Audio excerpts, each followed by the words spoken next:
what is it about Washington State that creates so many supernatural encounters? A majority of long-term Washington residents hold at least one story of the supernatural. Many residents have half a dozen or more. Maybe it has to do with the land itself. Chief Seattle may have shed some insight into this phenomenon in one of his famous quotes. "Every part of this earth is sacred to my people.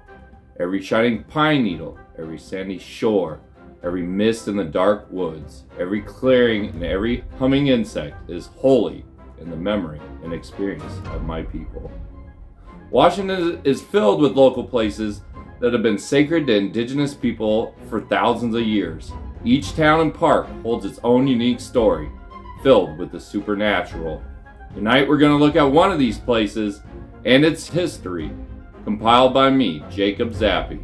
I've collected local lore and history into an anthology series called Northwest Mythology, available to buy on my website. When you're there, make sure you check it out. There's a map where you can pin your own supernatural experiences and locations, and a section to stay up to date with what I have going on. I'm always working on new projects, so make sure you check back on there often. In Norse traditions, our physical realm was called Midgard. From our realm, all other realms were reachable. Denizens of these realms were also able to access our world through rifts or portals. Rifts and portals were opened up in certain spots where two elements connected. So this would include spots like sacred groves of trees, waterfalls, swamps, bogs, peninsula, and mountaintops. Anywhere where these two elements met was said to be a potential passageway to these other realms. The more elements that are combined, the more likely that one of these portals or doors could be accessed. Gold Mountain is the tallest point here in Kitsap County. Even though it's called a mountain, it's only 1,761 feet tall. What it lacks in height, it makes up for in strange things and mysteries. It was initially named Gold Mountain, well, because, of course, they found gold there. But that's just one of the strange things about that mountain. All these mines are now abandoned, even though they were profitable at one time. So mines and tunnels were known by the ancient Norse to be one of the areas that could potentially act as a doorway to these other realms. It would lead to the realm of the dwarves. And sometimes they were called dark elves, depending on the translation. And they were known to be shadowy in appearance or be covered in soot from constantly working in their forges. They were master craftsmen and made the best jewelry and weapons sought after by the gods. A dwarf even made Thor's legendary hammer, Mjolnir. Dwarves, although not evil, have a different nature than humans. They're cavalier about murder and will kill to protect their golden artifacts. And gold is supposedly still there in Gold Mountain, but all the mines were abandoned due to unexplained attacks and miners going missing. The only mine that is easily accessible can be reached by taking the Gold Creek trailhead. One abnormal thing about this mine is that vinegar runes the size of your palm can be found all over the cave's interior at certain times of the year. Now, a vinegar rune is a terrible abomination of a creature that is part spider and part scorpion. I never ran into them in Washington ever before. Only in that mine have I ever seen them. And I've never seen them that big and in that massive size, because I have seen them in Arizona before. When I encountered them, I immediately wondered about how they got that big and if they were even deeper down in the mine. And I also wondered where they all came from. It was like they had came through a portal almost. And there's a mound of soil that blocks the access to deeper mine shafts farther down. So you'd have to dig if you were trying to access those deeper tunnels. So some of the other mines have been commandeered by the Navy for top secret storage purposes. During my time as a DoD policeman, Department of Defense, I was responsible for checking on some of these mines, and they were converted to storage bunkers. I'd turn off a random unmarked dirt road, drive a few miles to a locked barbed wire gate with a no trespassing Navy property sign attached to it. Past this, the road would lead to metal doors set right into the mountain. So I'd ensure everything was in order in the interior I'd shine my flashlight back there, and then all I would see was just boxes as far as the flashlight could shine back. And this is like one of those big mag lights, so it shined back quite a bit. I wasn't authorized to know what was in the boxes, but there's at least half a dozen of these bunkers. So about 6, 7 of these bunkers we'd have to go and check out, set in the mountain. And they're all supposedly connected through a series of tunnels. And I always thought this was a weird place for the Navy to store things because it wasn't easily accessible. At that same time, I lived close to the Gold Mountain Watershed area. The watershed encompasses a reservoir and about 50 square miles of the surrounding area. The reservoir supplies water to the city of Bremerton. The weird part about this is that the 50 miles is off limits to the public. And there's a police force that patrols that ground mercilessly, prosecuting trespassers. I always thought this was odd, as much of the site is public land. The justification of the police force is in the pretense of needing to keep that hard-to-reach reservoir in pristine conditions. Because supposedly, if they weren't so strict, they'd have to put a filtration system in place to filter that water much better. I'd never heard of a secret police force protecting a forested area that big. And so that just adds to the mystique of Gold Mountain. If this excuse was valid, you'd think it'd be much cheaper for the city just to add that extra filtration, other than to train and operate a police force to patrol this area. I mean, that has to cost a ton. That math just doesn't add up. To save money, they're going to have this police force. So more likely to me, they're there to protect the secrets of Gold Mountain from curious interlopers. Maybe even known portals to other realms. Maybe they patrol those to keep people safe or to keep people out from getting to them. Along the base of the mountain runs an old train track. When in service, the Navy transports top secret material to the local installation. These tracks are in poor repair. I thought they'd all been long abandoned. Many of the ties were rotted through long ago and are not structurally sound at all. Nails are regularly missing. The rails themselves are rusted. When I lived in the area, I would often use them for trail running and hiking. And like I said, I thought they were abandoned at the time. I didn't know they were in use, but it made it easy to explore the area. Once in a while, I guess they were in use, although they didn't look like they had been used in decades at least. So one day I was walking the tracks with my daughter when we heard a loud clattering sound coming towards us. So the tracks started rumbling and shaking, and even though these tracks looked like nothing could use them because they were so old and dilapidated, but something had to be approaching. So we were in the middle of the woods, so we quickly jumped into some nearby bushes. The sign saying no trespassing had long ago rotted away in that area, but I still suspected that we weren't supposed to be on there. And I thought, like, hey, if we're seeing a report of these watershed police are going to come and get us, and then we're going to get in trouble for trespassing, at least get a citation or something. But I was surprised when we were hiding in the bushes. I was surprised when we saw a pickup converted to drive on the railroad tracks approaching us. So we watched it through the bushes, and we saw that it was a government truck driven by 2 men. And they just looked like normal shipyard workers. So after they passed, we emerged from the bushes. We continued walking the tracks. A few minutes later, we heard an even louder rumbling and knew that, hey, this has to be a train coming at us because it was just so loud. So once again, we quickly jumped into the bushes, hid in the bushes, because we didn't know, hey, we're probably going to get in trouble if the train sees us. A train did pass us with carrying several strange pieces of machinery on about 10 flatbed cars. I'd never seen machinery like this before. There were giant machine parts for a use I couldn't guess. Many of the pieces were around 10 to 20 feet high. They were big. And they had wires, electronic components coming off of them. It was a machine that looked like its use would be to construct a portal. They were all round. So also on the train were armed military personnel wearing camouflage fatigues and carrying various rifles. I mean, they all had guns, loaded guns. So whatever they were transporting, it had to have been going into the mountains. So whatever the military uses those machines for would need tremendous energy because they were so big. And it was just such a strange experience to come on something like this in the middle of the woods. Just a train carrying giant machine parts guarded by military personnel in the middle of nowhere. So we hiked on that day. There's no more strange interactions other than seeing that train with those strange machines. A few weeks later, I had another strange train interaction in the area. This incident occurred when I was jogging on the tracks across from the Gold Mountain Golf Course. I jogged about 5 miles into the woods and hadn't seen another person that whole time. Then, out of nowhere, I came to 10 boxcars off the track. No engine, no workers were anywhere around. The train cars looked like cattle cars. They had holes so an animal could breathe.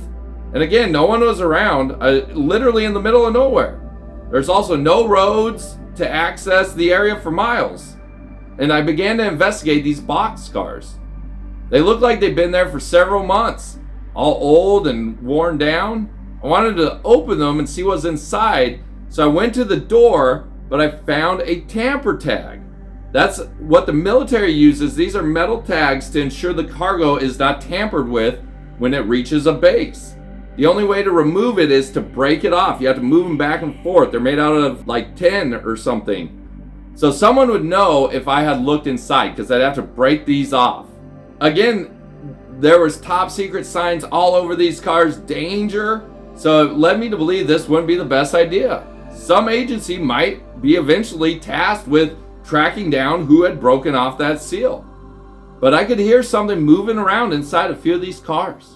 It sounded like clawed feet, like scratching on the ground. And it was coming from the interior. And when I'd move and try to peek in, it would kind of follow me. So I was trying to peer into the cracks.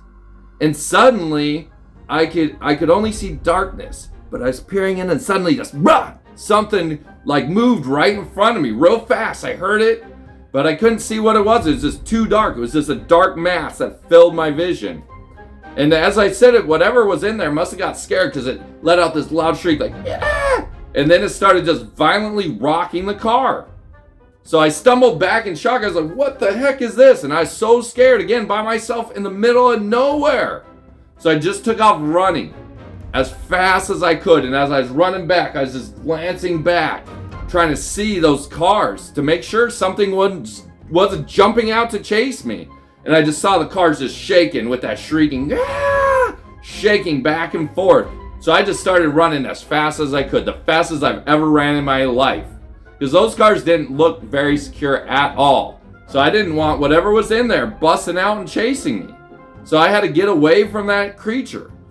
Whatever was in there, it was not happy and it wanted to escape. And if I let it out, I don't think it would have been happy to see me. It could have possibly tore me apart. So it took me several tries before I reached the dam that's in that area that causes that reservoir. To achieve this, you have to hike 10 plus miles through unmarked log roads. And it's kind of acts like a labyrinth. It's very confusing. There's no signs, dead ends, and then you have to double back.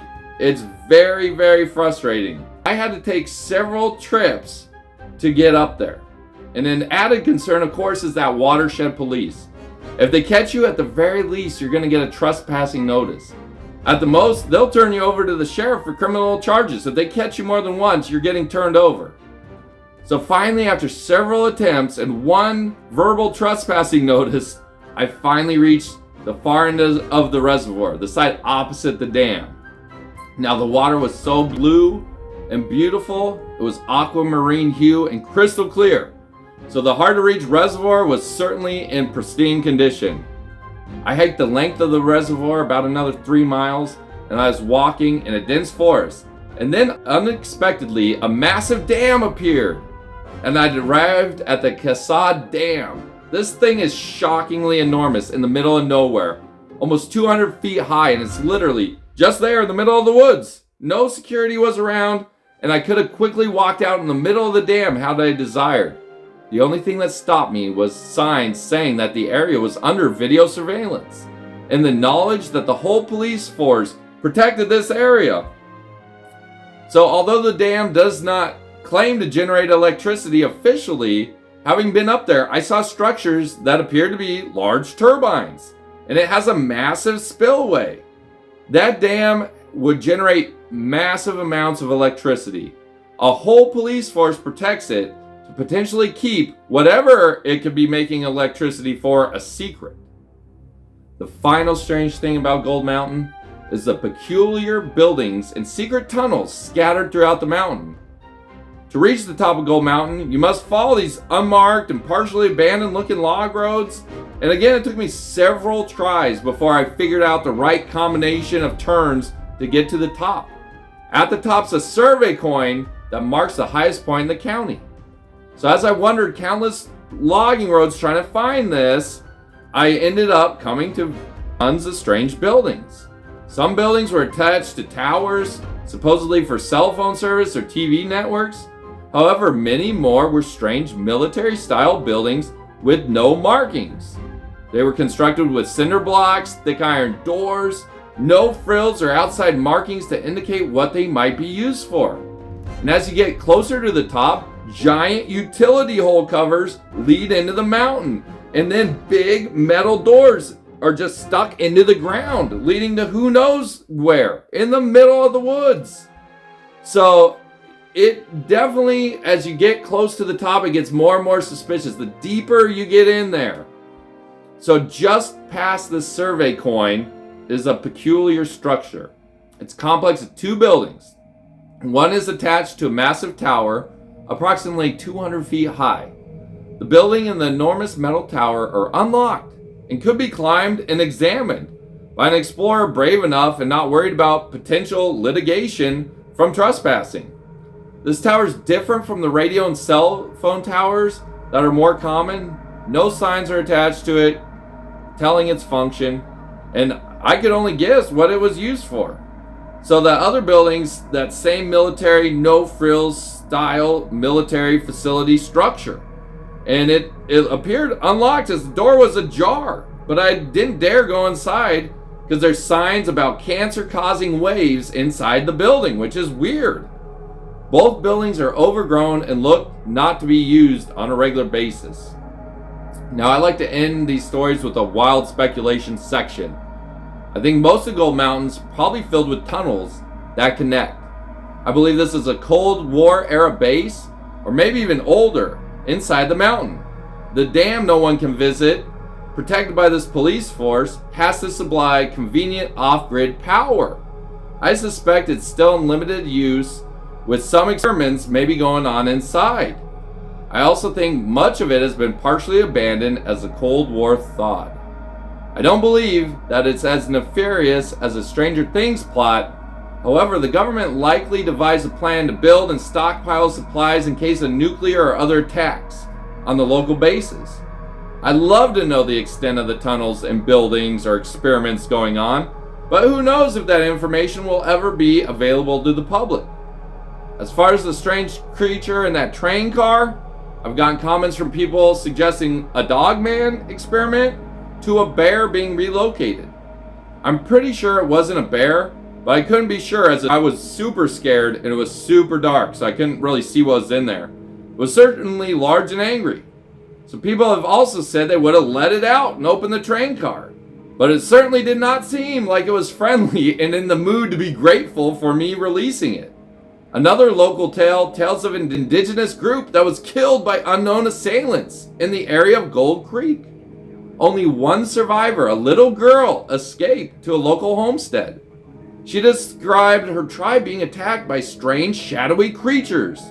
The tale goes that when the local townsfolk went to investigate, they found the corpses torn apart in a very gruesome fashion. The little girl never recovered from the trauma of the night her tribe was slaughtered. She was scared to stay at the homestead as it was close to the mountain where her tribe had been killed. She eventually ran away and froze to death in that Gold Creek ravine. Although I have not fact-checked this, it was presented as a fact on a posted sign in the area for years, but then it got destroyed by vandals or targeted because someone didn't like this story or this legend being spread around. Now there's no sign there at all. Maybe it's my Scandinavian ancestry, but I don't feel I feel that what was in that train that attacked that village might actually be dwarves. Not dwarves like we know from TV and movies, but dwarves from mythology. Native Americans have similar tales of small, dangerous beings living in mountains and caves. In Nordic mythology, dwarves are notoriously ugly and unpleasant and will murder you if you trespass. So they're tricky too, and they'll have all sorts of schemes. I think that the government might have made a genetically modified dog man, but I don't think they would leave it in the woods for anybody to come across. So maybe it was a captured mythological creature. Who knows? So what do you think's going on in the woods around Gold Mountain? Leave a comment below letting the world know your theories. I'm not sure what's going on, but I know there is a preponderance amount of evidence that weird things are going on all around that area. If you enjoyed what you heard, make sure you hit that thumbs up and subscribe. We're trying to reach 1,000 subs so we can monetize. Turn on your notifications so you can stay up to date when new videos drop. I'm trying to upload new videos weekly of the strange and supernatural. I make content that can only be found right here. I write this stuff, guys. I investigate it. To support my writing, make sure you pick up a copy of my book. Visit my website. It'll be linked in the description. You can buy the books off the website or Amazon or Barnes & Noble. I love weird and strange stories and look forward to sharing many more. I also often get asked, why don't I go back to Gold Mountain and investigate more? I have literally been there 20 or more times over the years. The strangeness of that area never ends. I'd spend all my time investigating there. These mysteries really have no end. It just leads to more questions, more things to check out. I have 2 volumes of books talking about that. Thanks for watching, guys, and I'll see you in the next video.